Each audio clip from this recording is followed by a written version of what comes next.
hear me now? I can hear you now. Okay. Awesome stuff. Oh my God, this is kind of crazy. So where are you? Where are you at? That's your studio? Yeah, this is where I do a lot of the writing and editing, or if I'm getting ready to do a live show, uh, this is where I do it. Hold on. And then once we're ready to record and everything, we go into the big studio. So,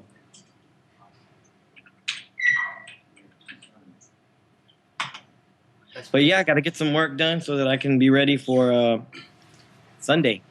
So what's happening with your album? Like, what's the deal? Been working on that right now. We're going over the paperwork for to hopefully get this thing going with Emilio Estefan. We're excited about that. I mean, we've got the music, but once we assemble with that team, then we kind of restructure and we'll work on some new material. And once that happens, it's going to happen pretty fast. It's not going to be like what I've been doing now, which is working on different songs and different projects, the book and doing shows here and there. It's going to actually, we're buckled down in the studio and get to work on it. So it should happen really quick. So is there like a timeline? Like, is there like a hit date that you want to hit? No, but I think it'll be early next year by the time it's out because, really the way the process is, I've got the first draft of the proposal, then we make some changes and, negotiate back and forth. And then once that's done and all the I's are dotted and the T's are crossed, we go straight into the studio and get to work. And whereas somebody like Emilio, I mean, that guy's also got songs for days, if we want to do any of those. So it'll be pretty quick. But what kind of music is it going to be? Is it going to be like your first album? It's going to be rock. Mm-hmm. Rock. We'll probably do like we did the first album as far as the language went. Some of it was in English, some was in Spanish. We'll probably do the same thing as far as that goes. With of course, as times have changed and we're always trying to keep up with the times. I mean, it'll be more modern, obviously, than Resurrection. I don't know if I'm gonna have as much percussion on this one as I did over on that first record, congas and Latin flavor. We'll see. So, did you hear Jennifer Lopez singing "No Me Queda Más"? I did. I thought it was a great, performance, and in my opinion, anything to keep Selena's memory alive is a good thing. She's a world-class entertainer. I'll say that. But I saw it. I mean, it's kind of cool because you see, like, there's comments on the video, like, of all the Selena fans where, like, there's no way that she's ever gonna, equal her voice. And then there's, like, all the fans that are like, hey, she's just doing something really nice. Like, get off her back. Why can't you just be happy that she's remembering her? So there's always been that friction among Selena fans about, like, Jennifer Lopez and her career. And, kind of because they see, a lot of people want to see Selena in her. So it's really interesting how they take it. Yeah, well, I'm in that second group that you mentioned, that it's a good thing. You know what I'm saying? I agree. At the same time, I mean, I know everybody will understand that I'm kind of spoiled. I got to hear it night after night after night by the person who, recorded it, and it was always a phenomenal thing. So, I mean, I don't expect anybody to ever sound that good, as far as singing those songs. Mm-hmm. But I am, if I had to, I'm part of that second group. I'm supportive of it. I think it was a good thing. That's pretty much that. So I had a lot of people ask me questions about your pets, like the pets that you guys had, and like you guys had 5 dogs, right? I think it was 5. We had 5. Yeah. Well, actually, we had 4. 4. Yeah, we had 2 mastiffs. Winnie and Taylor. Then we had Jax, which was our husky, and then we had Andre, which was our miniature pinscher. No. We did have 5. I'm sorry. And then we had Pebbles, our first dog that we bought, the Pomeranian. Mm-hmm. So, and then the python. And the python. And what was the python's name? I named him Warfield, and it's funny because you never really use the name, of a snake. It's not like he was a cool pet to have. Warfield, come here. Yeah, he's a cool pet to have, but at the same time, You can't teach him to fetch. You can't let him out of the. I had him in a huge aquarium. You can't let him out, and he's gonna come slither up next to you and watch TV with you. You know, Mhm. so it's a different thing. But I enjoyed having him as a pet. You know, and he unfortunately got sick, and it was not funny, but I mean, I had to take him to the vet just like a dog, you know, and Uh-huh. the vet's there, you know, and he tells me what the snake has, and it doesn't look good, and it wasn't anything that I did. It was just something that happened to the snake, and they're very hard to take care of once something like that happens to them, you know. Um, Um, how important were like animals and stuff for your household, like with Selena and you? um, well, they were like our kids, you know. We always taking care of them, letting them inside, you know, even the big ones. um, but I mean, it was just a fun thing, you know, for us to have. They were kind of like our kids, you know. Hmm. I think a lot of people are gonna relate to that because, and they see the pictures because there's not a lot of pictures of you guys with the dogs. So the pictures that you posted, like I posted Hmm. on my friends who are like animal lovers, because it seemed like it was really clear that that might have been one of her causes later on, like about kind of like animal helping animals and Oh, finding home for definitely. animals. Yeah, I mean, and I see us probably would have gotten onto that kind of adopting Hmm. because all our dogs up back until that point, you know, we weren't really conscious of the um, the overpopulating, you know what I mean, of animals. And that's been brought to light here within the past 2 years, you know. So I would see us as the type probably adopting versus adopting strays versus going and buying from because some of the dogs, the two big ones we got from an actual breeder, which was cool, but our Pomeranian and our Siberian Husky and our miniature pinscher we got from pet shops, which Hmm. I don't think we would be doing anymore. I think we'd be going to the you know to help animals in need, kind of That's give them. really cool. I mean, you can say you're saying is that what you're saying right now? Like, if people are wanting to get a dog to go out and adopt. Um, no, I'm saying that's what I would. That's That's what right. that's what I would do. I'm not telling anybody what to do. To each their own. You know, I'm not a judge or jury or anybody of that type. But for me, that's probably what I would do. Yeah. That's very cool. One of the things that I noticed in her voice was kind of like as she started maturing, she started, not just getting to be a better singer, but like having more. I mean, I kind of like equated, especially like on that new album where you just hear her voice, like it was more husky. It wasn't so much. It was like what you hear a little bit more with the female rock singers. Like it had more substance in there than just a pop singer. Do you think that Right. you kind of influenced that? Maybe maybe a little bit because yeah, I came around and there was automatically more rock music being played, but in our house, or in the radio in the car.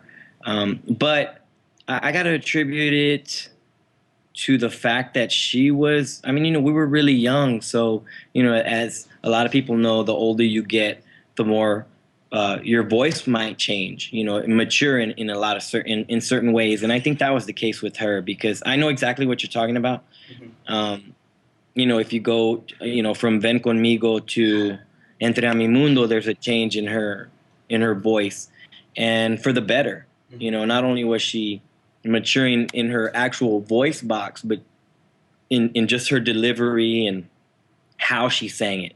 And then there was a giant step from that one into Amor Prohibido. So I know exactly what you're talking about. And I mean, maybe a little bit of it had to do with the fact that I was playing, she was being kind of surrounded with more rock in those days because of me, but it was more her thing. She just, I mean, I can only imagine what she would sound like now. I'm sure it'd be amazing. It was amazing back then, but like I said, with every record, she took a step, Hmm. you know, No, got I may have made this up, but I think I remember you in an interview saying that some of the music that you have in your first album that you actually recorded that she got to wrote and that she actually got to hear. Is that true? Did I make that up? Or? Yeah, no.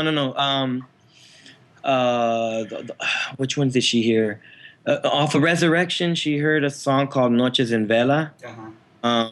But she heard like the real early, like when I first written it. So by the version that's on Resurrection, actually, a lot of the lyrics are different than what she heard.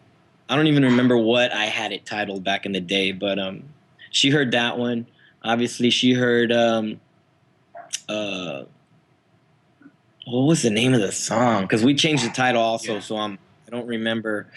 Um, the one I put the story in the book about how I was working with some guy. She came in and sang it and killed it in one take. Yeah, well, that was in her album, right? That was Well, it ended up being on her album. That's not what.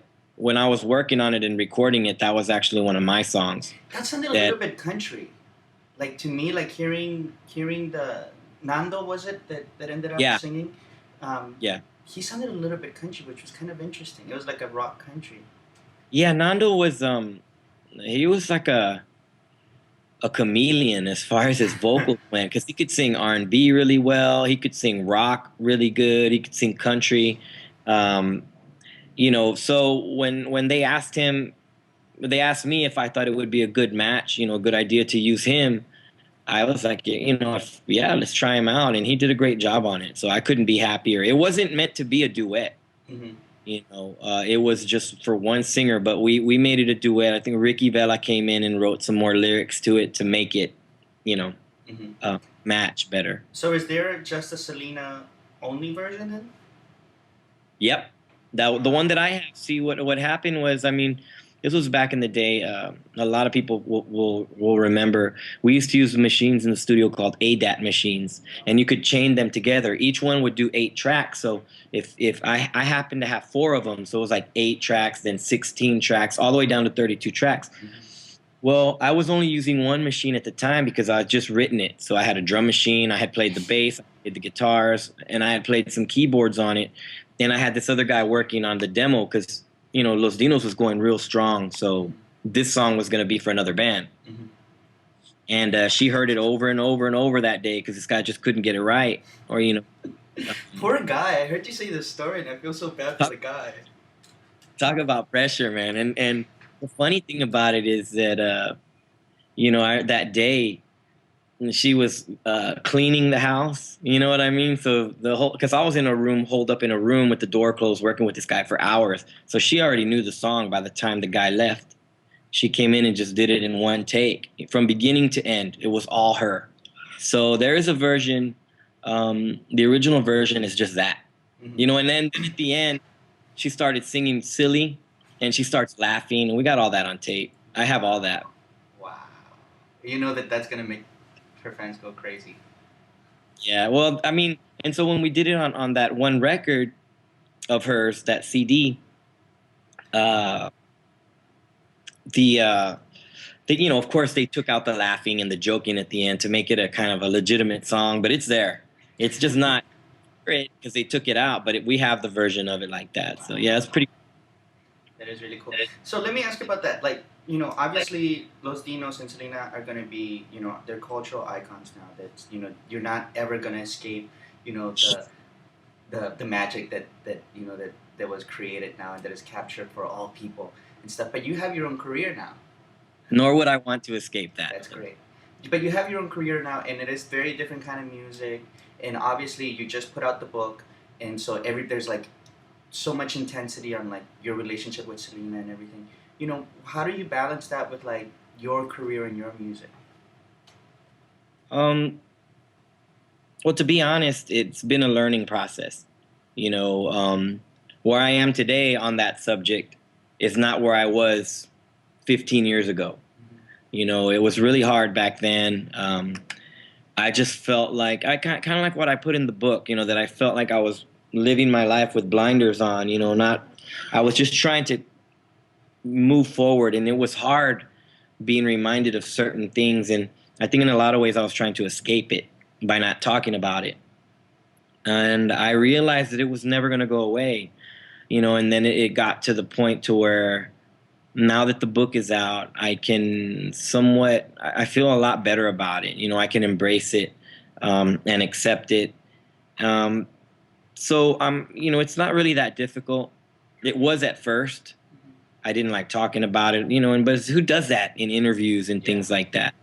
Um, and plus, I'm kind of a private person anyway in the first place, so to have to be asked questions that, you know, kind of would cut, you know, to the core. It was a painful experience. I just pushed myself away from that and tried to focus on the music, and I didn't think about what the part that my past would play in that, you know. And it's kind of silly because being a musician is all that I've ever wanted to be, you know, songwriter, guitar player, be in a band, things like that. So when the tragedy happened, I really had nothing else to go to. So it was kind of a natural thing for me to say, okay, I'm going to try to do this again. But there was no way I could do, you know, stay in the Tejano field. Mm-hmm. You know what I'm saying? That would have been too painful. I was so used to being on stage and looking up and seeing her in front of me, or looking to my left and there's AB and Joe and Suzette, you know, and Ricky right in front of me. There was no way I would have been able to do that without them. Obviously, the Dinos were over when, you know, Selena passed away in March. So I just figured I'd do the music I loved, and at the same time, it would distance me because I'd be doing rock en español and I'd be in a different circuit. But it did feel lonely, you know, compared to what I was used to before. Um, so in a lot of ways, learning to embrace it and enjoy it, and be happy about the time that we spent together, it's a lot less lonely for me. And if only I would have known that then, Mm-hmm. and you know, I would have it would have been a lot better. But I learned, and you know, now that the book is out and it's been the fans have loved it. I mean, I couldn't be happier. I'm at.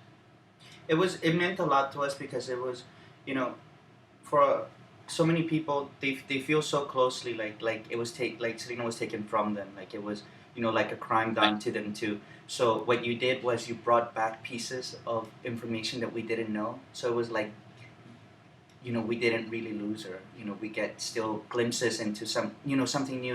It's been so long now that it's so hard to see something new. So with your book, it was really special because we got to see her again. You know, the way in that magic. Well, you know what? And this is not in a strange way either, but I feel the same way because I'd never given myself the chance to go there, you know, in that headspace. And so I got to be thankful to you guys because for being patient, but at the same time letting me know that that her fans were still there, that she had such a huge fan base, and it's always amazed me, you know, how what's the word? How not protective, but supportive. How I know what you supportive mean. you guys are of her, you know, and so I say this in all honesty. I mean, this book was specifically for her fans and for people that weren't her fans. They could get to know her from a different light, you know. But mainly, this was for you guys, you know. And then when it was all said and done, I felt like, wow, it was for me too. You know, I had given myself that chance to do it, and it ended up being a really, really good time for me. Have you watched the movie from beginning to end? Like, sit down and watch the entire thing? Um, I did when I went to the premiere in Corpus with her family, Mm-hmm. and that was kind of very. It was like torture, you know, to sit in that chair and kind of not be able to get up, and you know, it was just it was kind of traumatic. You know, I'm sure for a lot of people in the theater that day, um, but I don't really remember. I remember certain parts of it, but I think it was just such a weird thing for me that I didn't really. I haven't sat down and seen it on TV from beginning to end. Mm-hmm. Funny as my daughter has though, and What does she think about it? she loves it. I mean, her and my, you know, and it just goes to prove. I mean, my kids are no different than a lot of other kids out there, and the connection that she made with them and the songs that we did, songs that she sang. I mean, my kids are the same way, and it kind of freaks me out because I'm getting to see it from the outside. You know what I mean? And which is kind of like Twilight Zoney, Mhm. you know. But I mean, I'm cool with it. I think it's a good thing. I mean, shit, she was a great entertainer, great vocalist, and I don't mind them listening to her at all. And my daughter knows the story, you know, of what happened. My son, he's a little too young for that, but I mean, he picks up on it. But my daughter knows, and you know, it's like me. I mean, it's been a part of her life in the background, though. You know, certain things that we've had to deal with as a family, and or we'd be out somewhere and somebody'd want a picture. She didn't quite grasp it, but it was always there. Now, of course, she does. She's 13, so she gets all that. Mhm. And that's, I mean, it's really cool. I put up this video. I did a video a long time ago, like a tribute video, um, on the 12th anniversary, and it's gotten some like over 1 million views now. And Wow. almost every single day, I have like kids who say, "I wasn't born, but she's my favorite singer. I wasn't born when she was alive, but she's my favorite singer," and it blows my mind. You know, I thought I Right. was young when I was like 14 years old, and like now that there's these kids who it's like weren't even alive and they'd say, you know, I love her, and I was never even alive when she was. That's crazy. Right. I mean, and the cool thing about back then, though, the one thing they don't have is the chance to see her live in person. You know, and that was the ultimate experience for any Selena fan. You know, I mean, the videos are great, the CDs are great, and I'm glad that her legacy still lives on through those things. You know, but I mean, to be able, if you were a fan, and we saw them, and we met a lot of them back in the day, you know, to go and see the show live and how it affected people, and we're calling people on stage, and she's doing her thing. I mean, it was an experience, and that's the only thing, man, that I wish um, her younger fans would have gotten a chance to see. And it wasn't that it was, you know, a lot of times like these shows nowadays, a lot of them are so expensive and they sell out so quickly, and it's a lot harder to get tickets nowadays than it was back then. Back then, pretty much, you know, you could go to any show if you really had the desire to go. And the one other thing about Selena's shows was that it was an attainable goal, you know, and we played in a lot of towns maybe 5, 6 times a year Mm-hmm. sometimes, you know. So if you missed us on one occasion, you can go to the next one, you know, or miss that one, you can go to the next one. You always kind of felt there was going to be another chance to go check it out. And then, you know, Well, let me ask you this because it's obvious from like the videos and the way that you guys like behave and stuff that even though you guys were growing really big, it was still very, you know, I don't know, it was, you know, like you say, attainable. It wasn't like this, you know, like a Lady Gaga kind of like that you have to catch glimpses on a big television and that's kind of your only interaction that right, you have with them. But like now she's on a postage stamp. I mean, you know, right, you're seeing there's a Hollywood movie that like plays on TV all the time. She's like the best-selling Latin artist of all time. Like, you know, like what? Why do you think she would think about all this? Do you think that she kind of would have foreseen any of this? And um, I don't know. I don't think any of us did, you know. But I know that she would have adapted really well to it. I mean, you know, her fans meant everything to her, and I just I think she would have been pleasantly surprised. You know, obviously, um, she would have enjoyed what she was doing. I mean, there was a time where it was a little nerve wracking for everybody involved because, you know, when we actually signed the deal to do the English album, which, you know, everybody knows we didn't get to finish the right way.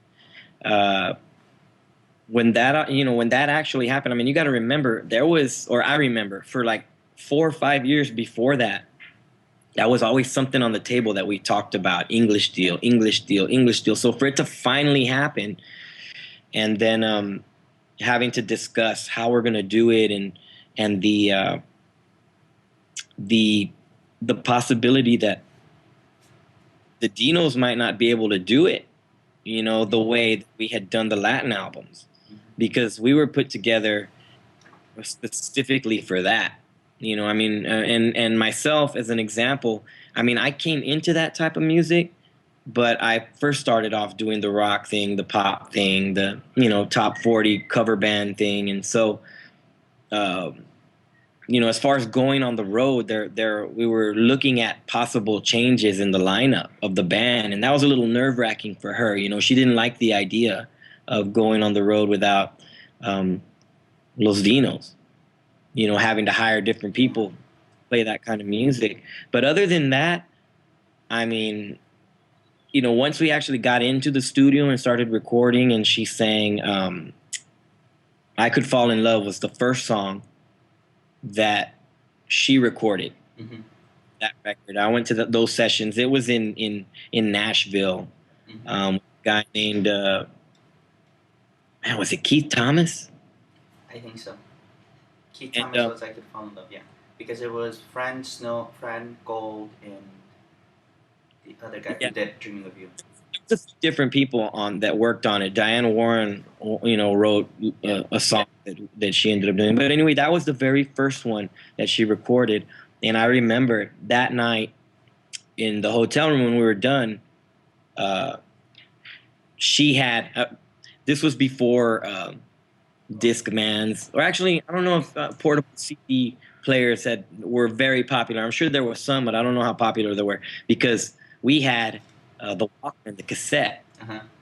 And after the studio session, Keith burned us or recorded a copy of it. And I'm not exaggerating. I mean, she had the smile on her face from ear to ear. She had the headphones on. She was in the bed. And I mean, through the whole 8 hours of sleep, that thing was on loop. And I mean, that's how excited she was about the whole English crossover. So I got a chance to do the whole Corpus Christi tour, and I went to San Antonio when the San Antonio store was still open. That's a long way from where you're at. Oh man. yeah, so I had just turned 20 years old, and I wanted to trip anywhere, and I chose to go to Corpus. Like it was my big, it was in 2000, and I come back every year, every 5 years. I went to Selena Vive, and stuff, but so I got to meet, gosh, what was his name? David. He used to be the manager at the San Antonio boutique, and he used to be like, kind of like a guard at the concerts and stuff. But he said like, Selena used to borrow his tapes, and she's like, oh, she used to choose. I used to have like this big bag of tapes. That's right. Yeah. And when he was going through the tapes, that he put in this tape that he didn't recognize, and that it was Selena singing "Dreaming of You" because she was recording herself, like I guess to hear herself sounding. Yeah. And he said that he just started down and cried and cried and cried and gave, the tape immediately to Abraham and was like, here, take this. This must have gotten mixed in with the tapes, but he was just saying like, yeah, that she's like, and then like, it was like the entire tape was just her singing like the same thing over and over and over and over again. Wow. Cool. Yeah, I haven't seen David in a while, but he was always a nice guy, real cool. He had like all tons of photos and would just be like, here, like these are my photos, and like everybody that came in, it was exactly like kind of what you wanted as a fan, to just be like somebody like, I met her, I touched her, what do you want to know? Right. Yeah. I mean, they're great over there at Q Productions. Suzette, Abraham. I mean, if they have time for any of the fans, they go out of their way. And a lot of times, I mean, I've heard stories that you catch Abraham on a real good day, and he'll be in there telling stories and talking about her. And I mean, that would be like, for me, the ultimate fan experience. I'll tell you the ultimate fan experience. I went there, I went there and I got to see her mom, which apparently is not, it's like she usually. She hardly. And I had this big basket like that I brought them from Hawaii, and I'm just sitting there like on the corner by myself, and Abraham is like talking on the phone, and she's sitting there by herself, and I just like inch over. I'm like, this is for you, and then I ran back to my corner. But she was so sweet.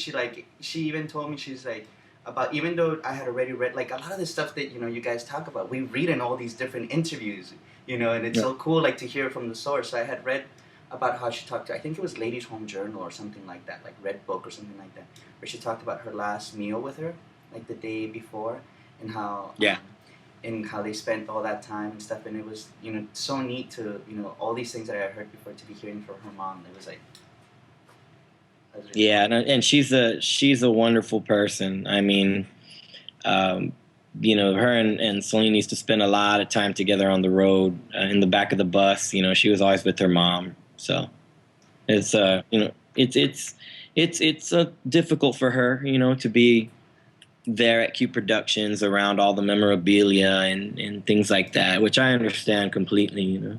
So this is another request that I got from somebody. Can you show your tats? Yeah, there's this one. I don't know if you can see that. Yeah, it's pretty good. Then there's this is my daughter when she was what, about 3, and she's 13 now. What does she think about that? This one, Yeah. uh, man, it's been there for as long as she can remember. So I think to her, it's probably just like you know, my skin. You know, I was born this way. And we've got you know, my son's name right there on my hand, which that one, believe it or not, was hurt more than this one and this one. You know, even in here, I mean, this right here was, they got to really drill it in there, you know, and that was no picnic, but it's my son's name, and I really wanted it to be there. So, Any you know, plans and for then new I've ones? also got my last name right here, Oh. which is, you know, we got that we flew a guy from Texas. Actually, we were all in Mexico, and we flew a guy down to where we were staying, doing work on the first Cumbia All Stars CD, and I just, everybody was getting little things done, you know. And I pulled him aside towards the end of the night, and I said, "Hey, Adrian was his name." I said, "This is what I want to do, you know, and I want this lettering, and I want it put right here on this part of my body." But I said it when nobody was around, you know. Everybody had already gone to bed. So I said, "But I want to wake up early in the morning and let's get started before everybody gets up, because everybody's to sleep in." So there we were, early, you know, early in the morning. We got up, and it was awesome. He was just, we were outside, you know, on the side of this cliff. The house was.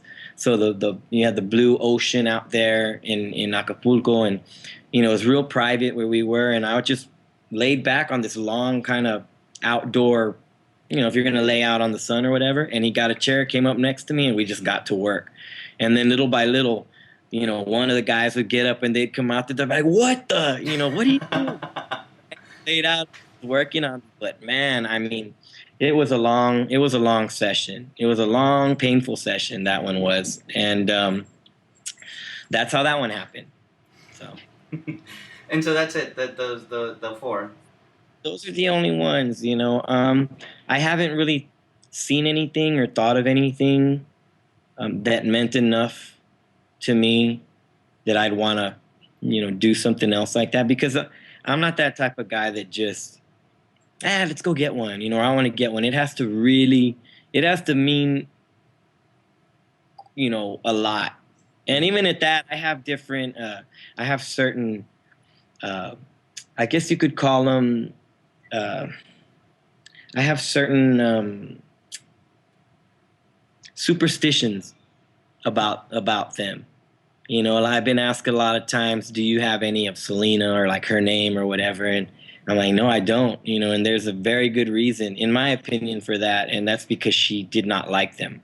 Mm. You know what I mean? So that's one reason I don't do that. And then another one is like, you know, I mean, I have my son's name, but like, you know, another thing is like and I'm not exaggerating here, every guy, you know, friend of mine that I've known that's gotten uh, a girlfriend or what, or something like that, they've gotten their name put on them. Mm-hmm.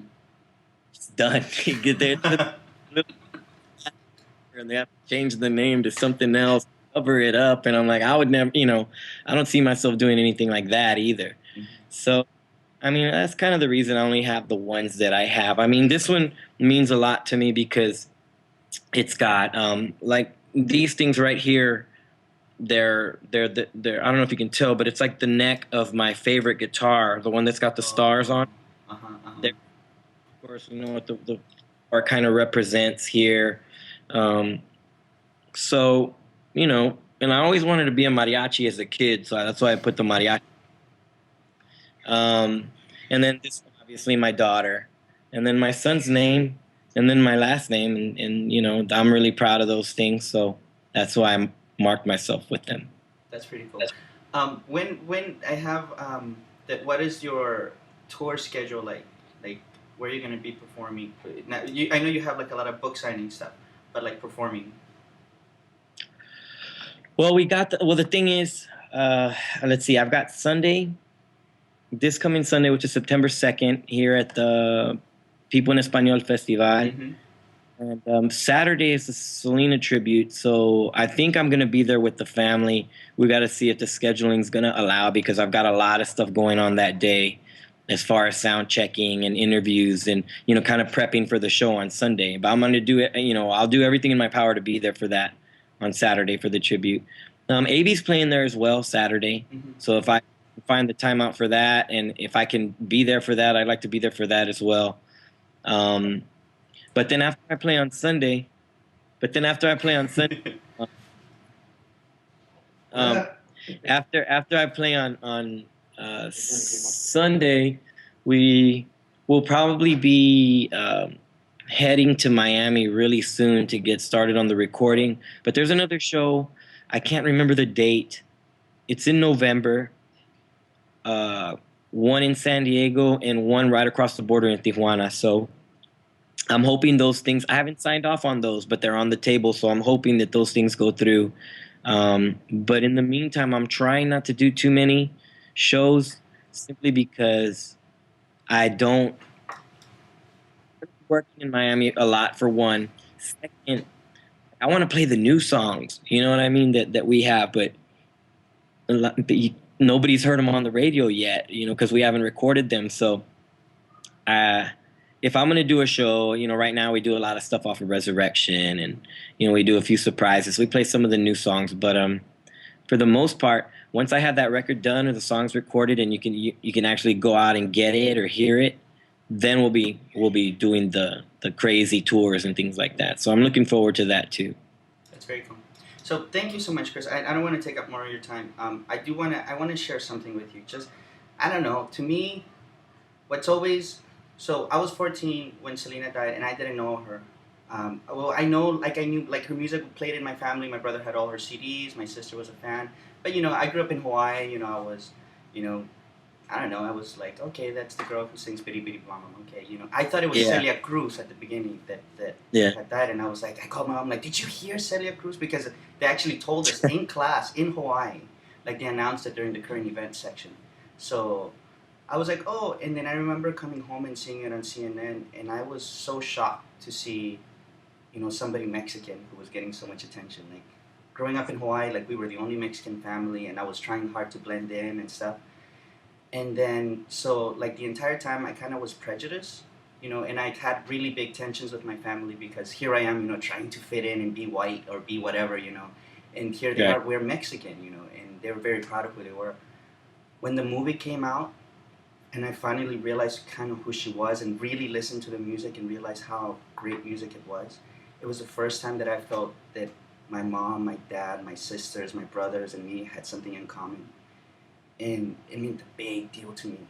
And I felt cheated that I couldn't be there, like you said, to go to one of her concerts, to kind of tell her, like, like you were the reason why it started like a new revolution within me, to be like a better son and to be a better, in representing my culture, and to just be better in my community, because, those are the kind of people that deserve respect, are those people that are just good, genuine people, as opposed to somebody who's just trying to fit in.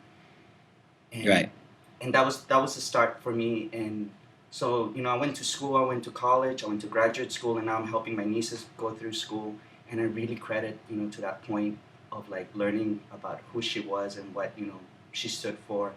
And, I don't know, it means a big deal to me. So whatever I can do, it feels like it's only fair because she gave so much already. So whatever I can do to keep her memory alive feels like it's not just for me, but it's for my family, it's for my culture. It's for somebody who deserves to be remembered. So thank you. No problem. Thank you. And like you said, I mean, there's nobody better, in my opinion, to kind of. I'm glad she inspired you in that way, because she's definitely a person, a really, really good person, and what she stood for was good things, you know. So I'm glad that it affected you in that way, and I know she would have been too. So Thank you. for that. Well, thank you very much. This was I was gonna be so nervous, but thank you so much. You know, have a great rest of your day. I hope that you'll do this with other fans because I know that there's a lot of people out there who just they're craving. They want that one little morsel of something else, and so I'm gonna put this up on YouTube, and you can send it to everybody. Yeah, well, let me know. You got my email, so Yes. so hit me up. If you come to Hawaii, let me know. I have a nice view on the 34th floor, Damn. overlooking Waikiki. Oh, okay. You know what? That's something I never had a chance to do. Yeah, Can you look at see? that. Yeah, that looks great.